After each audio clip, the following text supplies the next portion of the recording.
ಸ್ವಾಮಿ ದೇವಸ್ಥಾನದಲ್ಲಿ ಅಷ್ಟಮಿಯ ಇವತ್ತಿನ ಶುಭ ದಿನದಲ್ಲಿ ಶ್ರೀಕೃಷ್ಣ ಪ್ರತಿಷ್ಠೆಯಾಗಿ ಇಲ್ಲಿ ಈಗ ಪೂಜೆಗೊಳ್ತಾ ಇರುವಂಥ ನಿತ್ಯದಲ್ಲಿ ದೇವರ ಎಡಭಾಗದಲ್ಲಿ ಈಶಾನ್ಯ ದಿಕ್ಕಿನಲ್ಲಿ ದೇವರ ಗುಡಿ ಸ್ಥಾಪನೆಯಾಗಿ 2-3 ವರ್ಷದಿಂದ ವಿಶೇಷವಾದ ಕಾರ್ಯಕ್ರಮಗಳು ನಾವಿವಾಗ ನಡೆಸ್ತಾ ಇದ್ದೇವೆ. ಇಲ್ಲಿ ನಡೆಸುವ ಒಂದು ವಿಶೇಷತೆಗಳಲ್ಲಿ ಇವತ್ತು ಅಷ್ಟಮಿಯ ದಿನ ಅದಕ್ಕೆ ವಿವಿಧ ಅಲಂಕಾರಗಳಿಂದ ಪೂಜೆ ಮಾಡುವ ಒಂದು ಪದ್ಧತಿ ಉಂಟು. ಅಷ್ಟಮಿ ಅಂತಂದರೆ ದಶ ಅವತಾರಗಳಲ್ಲಿ ಕೃಷ್ಣನ ಅವತಾರವೇ ವಿಶೇಷ ಅಂತ ಇದೆ.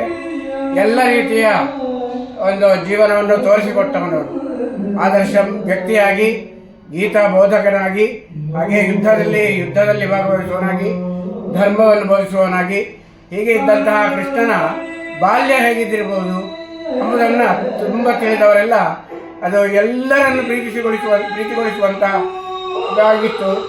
ವಿಶೇಷವಾಗಿ ಆ ಒಂದು ಮುದ್ದು ಕೃಷ್ಣ ಅನ್ನುವಂಥದ್ದೇ ಈಗ ನಾವೆಲ್ಲ ಕಡೆ ನೋಡುವಂತಹ ಆ ಚಿಕ್ಕ ಮಗುವಿನ ಒಂದು ದೃಶ್ಯ.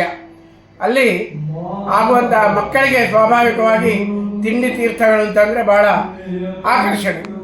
ಹಾಗೆ ಕೃಷ್ಣನ ಜೀವನದಲ್ಲಿ ಈ ಚಕ್ಕುಲಿ, ಉಂಡೆ ಇತ್ಯಾದಿ ತಿಂಡಿಗಳು ಬಹಳ ಇಷ್ಟವಾದದ್ದಾಗಿತ್ತು ಅಂತ ನಾವು ಪುರಾಣಗಳಲ್ಲಿ, ಕಥೆಗಳಲ್ಲೆಲ್ಲ ಕೇಳ್ತೇವೆ. ಹಾಗೆ ನಾವು ಎಲ್ಲರೂ ಮನೆಗಳಲ್ಲೂ ಆಚರಿಸ್ತೇವೆ. ಹಾಗಾಗಿ ಇಲ್ಲಿ ನಾವು ಕೃಷ್ಣನನ್ನು ಆದರ್ಶ ವ್ಯಕ್ತಿಯಾಗಿ ಪೂಜಿಸುವಾಗ ಮಕ್ಕಳಿಗೂ ಆಕರ್ಷಣೆ ಅದರಿಂದ ಆಗಬೇಕು. ಬಾಲ್ಯದಲ್ಲಿದ್ದವನಂತೆ ಎಲ್ಲರೂ ಬೆಳಿಬೇಕು. ಈ ಭಾವನೆಗೋಸ್ಕರ ಬಾಲ್ಯದಲ್ಲಿ ಅವನ ಯಾವ ರೀತಿಯ ಎಲ್ಲ ಚೇಷ್ಟೆಗಳಿರ್ಬೋದು, ಆದರೆ ಅದು ಒಂದು ಆದರ್ಶವಾಗಿ ಒಳ್ಳೆಯ ವಸ್ತುಗಳನ್ನು, ಇದನ್ನು ಉಪಯೋಗಿಸುವುದು, ಅದನ್ನು ಎಲ್ಲರಿಗೆ ಹಂಚಿ ತಿನ್ನುವುದು, ಇದೆಲ್ಲ ಒಳ್ಳೆಯ ಗುಣಗಳನ್ನು ಅವನು ತೋರಿಸಿಕೊಟ್ಟಿದ್ದಾನೆ.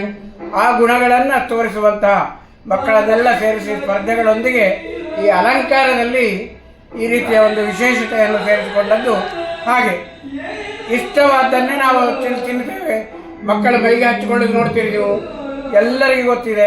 ಮೊಸರನ್ನು ಮೈ ಮೇಲೆಲ್ಲ ಹಾಕ್ಕೊಳ್ಬೇಕು ಅಂತ ಅಲ್ಲ, ತಿನ್ನುವುದು ಅಂತ ಲೆಕ್ಕ.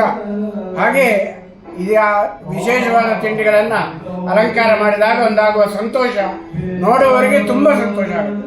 ತಿನ್ನುವನು ಅವನು ಪ್ರೀತಿಯಿಂದ ಅದನ್ನೆಲ್ಲ ಪ್ರಸಾದವಾಗಿ ಕೊಡುವವನು.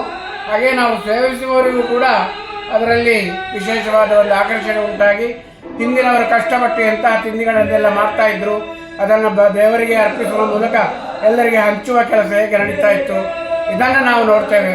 ಶ್ರೀ ಜ್ಞಾನಶಕ್ತಿ ಸುಬ್ರಹ್ಮಣ್ಯ ಸ್ವಾಮಿಯ ಈ ಒಂದು ಕ್ಷೇತ್ರದಲ್ಲಿ ಇದಕ್ಕೊಂದು ವಿಶೇಷ ಮಹತ್ವ ಕೊಟ್ಟು ಅಷ್ಟಮಿ ದಿವಸ ಎಲ್ಲರಿಗೂ ಎಲ್ಲ ರೀತಿಯ ಸೇವೆಗಳಲ್ಲಿ ಪಾಲ್ಗೊಳ್ಳುವಂತಹ ಒಂದು ಅವಕಾಶವನ್ನು ಮಾಡಿಕೊಟ್ಟು, ಕೃಷ್ಣ ಅಂದರೆ ಬೇರೆ ಅಲ್ಲ, ನಮ್ಮೊಂದಿಗೆ ಇರುವ ದೇವರು, ನಮ್ಮಂತೆ ಎಂಬಂತಹ ಭಾವನೆ ಬರುವಂತೆ ಅದನ್ನು ಮಾಡಿಸಿಕೊಟ್ಟು ಅವನ ಸದ್ಗುಣಗಳನ್ನು ರೂಪಿಸಿಕೊಳ್ಳಿಕ್ಕೋಸ್ಕರ ಪ್ರೇರೇಪಿಸಲಾಗ್ತಾ ಇದೆ.